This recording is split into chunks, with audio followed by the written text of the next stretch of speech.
Hello and welcome to Forever Rugby Beyond Forever Sport for today's Challenge Cup Round 4 preview and the last round of the group stages before the knockouts. And all three South African sides in the Challenge Cup could make the playoffs. I would say a very more difficult task for the Cheetahs, for example. The Sharks, they're looking to actually top their group after a pretty disastrous start to their season from a URC point of view, but they've been all right in the Challenge Cup despite going down to the Cheetahs. The Lions, they've actually qualified already. Not the biggest, most important game for them. They still put a decent side out, a bit of rotation, and they've got a home game against the Ospreys. And they're looking to try and make sure they win that and try and finish, probably about second in their group. But before we look at some of the sides and some of the matchup stuff, please do smash a like on the video. Please do subscribe to the channel as well. We will start with the Sharks. And they have got an away game this weekend against Dragons at Rodney Parade. So you play against Dragons, who have not been in great form, but I mean, in the URC, I suppose they're higher than the Sharks. Not at the Bench Challenge Cup. And Neil Powell basically saying the Sharks need to top the group because they really want to sort of challenge in the Challenge Cup. He said the following. He said, I think it's vital to finish top of the log because you'll get most out of your knockout games at home. You'll get a home last 16 game, home quarterfinal, home semi. Need to check that home semi part because I thought there was a case of we can't get home semis just yet. He says, I do think if you want to go to the final of the Challenge Cup, you need to home knockout games, and that's what we'll be fighting for when we go to the Dragons. That's the side that they're taking over. It's a pretty strong side. No Eben Etzebeth is the big sort of absentee, but apart from that, absolutely stacked with some very good players. In the front row, Oxen Chair, Festen Barter, Honor Jacobs, Corne Roll, Brand Krob in the second row.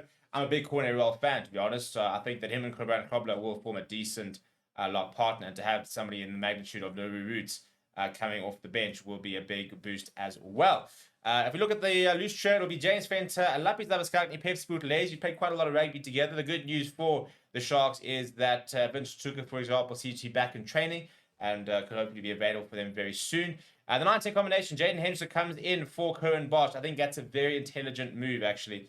Comes in with Cohen Bosch in place of Grant Williams, because you're playing overseas now in Europe, in Wales. It's going to be cold, potentially going to be very wet, and I think that's where Jaden Hendrickson sort of comes into his own. I think he's got phenomenal game management ability, and I think, given the fact that it could be wet and game management is going to be so important, that's probably the better option than Grant Williams. So nice to have both of those options, for example. If you look at the back line, though, Maxwell Mapimpi, Werner Koch, Apple Fassi adds the back three. In the centres, Francois Fenter will continue his partnership with Lecanyo. If we look at the bench, it is Dan Justa, Ntuko Nukuni, who stays and returns from injury, Leroux Roots, the big man, Tino Masavera, Grant Williams, Lionel Cronier, and Rohan Janse van Rensburg. So a very solid side over there. Next up, look at the Cheetahs, who've got a pretty difficult game. They are playing against overseas in France, and missing a big player in the likes of Ali Imgajima, but still quite a lot of consistency, and I think they'll be looking at Ruan Pinot to really try and give them a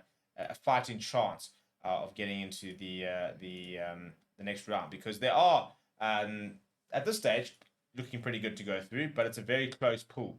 If you look at it at the moment, they are currently second. Zero Palmer just 1 point behind them, Powell just 1 point behind them, and Dragons are 2 points behind them. So nothing guaranteed from a Cheetah's point of view. Big game for them. So if you look at their side, Scott Ferry, Morris van der Merwe, and Lorenz Coetzee in the front row. Renier Bernardo will partner his skipper, Victor Sekikete, Gede van der Merwe, Friedel Olivier, and John de Rudolph. It's a decent back three. The experienced Ruan Pinot will partner George Lawrence, Munia Hartzenberg, Daniel Cassandra, the two wings, Rana Fortain, Evadi Borchhoff in the centres, Tapia Mafura at full back. Off the bench, a couple of interesting selections. Mohoja makes his return and will be in the number 21 jersey. Elsewhere, it'll be Louis van der Vestes and Alan Luto Tsekweni, Henkes van Beek in the front row, Carl Vechner, the veteran, Daniel Martins, Opa Mohoje, Rian Kriya, and Abner van Reenen as the two backline players, given the fact that they've gone with a 6-2 split. And then finally, the Lions, who have got a home game against Ospreys, gone pretty full strength, but a very interesting change at 9 and 10. So if we look at the front row there, JP Smith, PJ Buerta, Asanate, and Claver Kanya, pretty settled. Ruben Schoon will partner around North Narkle. Good to see him making his return from injury, getting back to it. JC Pretorius rewarded from a good game last weekend with a start next to Franco Horn and Emmanuel Tuka. No Ruan Fenter in the lineup this weekend. Sinenda Humber shifts back to number 9 jersey, but he will partner up Johnny Lombard, who will get his first start of the tournament. No Jordan Hendricks involved, and as a result, Cade Rolliter could be making his debut off the bench. If we look elsewhere, Edith van der Merwe, Marius Lowe, Henk and Veig, Richard Creel, Kieran, and the rest of the backline is pretty much the first choice backline. Off the bench, it'll be Jakob Asaki, Morgan Nordier, Ruan Dreher. Good to see Ruan Dreher back in the mix. Darren Landsberg, Honor Sergio, Morne van den Berg, Cade Rolliter set for his debut, and Eric Cronje. It's a good line side, solid line side, and you kind of expect them, especially at altitude, especially given the fact that the weather's getting even warmer. It should be quite a difficult place to play for the Ospreys, and you do kind of back the Lions to be able to get the job done. But let me know what you think of the teams as well as your predictions down in the comments below. Please do smash a like on the video. Please do subscribe to the channel as well. Thank you very much for watching. My name is Steve. I'll chat to you soon.